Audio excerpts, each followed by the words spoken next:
ሰላም ቤተሰቦቼ እንዴት ናችሁ? ስድስት ጠንካራ የአስተሳሰብ ባህሪያቶች ነው ዛሬ የምንነጋገረው። ምቾት በማይሰጡ ሁኔታ ውስጥ መሆን መልመድ መቻል አለብን ማለት ነው። ስሜታችን የሚቀሰቅሰው ወይም የሚያነሳሱ ነገሮች አስተማሪዎች ሁኔታዎች መሆናቸውን መረዳት መቻል አለብን። ስብዕና የማይለውጠው ወይም ቋሚ መሆን እንደሌለበት መቀበል። ስብዕና የማይለዋወጥ ወይም ደግሞ ቋሚ መሆን እንደሌለበት ልንረዳው ይገባል ማለት ነው።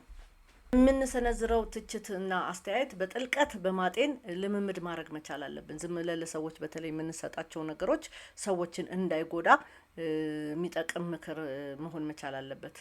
ታርጌት አድርገን ለማጥፋት እንዳይሆን ማለት ነው። አዲስ በሆነ ነገር ላይ ወዲያው ጎበዝ መሆን እንደማይጠበቅብን መረዳት በጣም ብዙ ጊዜ ችግር የሚፈጥርብን የሆነ አዲስ ቦታ ስንመደብ ወይም አዲስ ስራ ላይ ስንገባ ፐርፌክት መሆን ወዲያው እንፈልጋለን። አይቻልም። ባለመሆናችን ደግሞ እናዝናለን።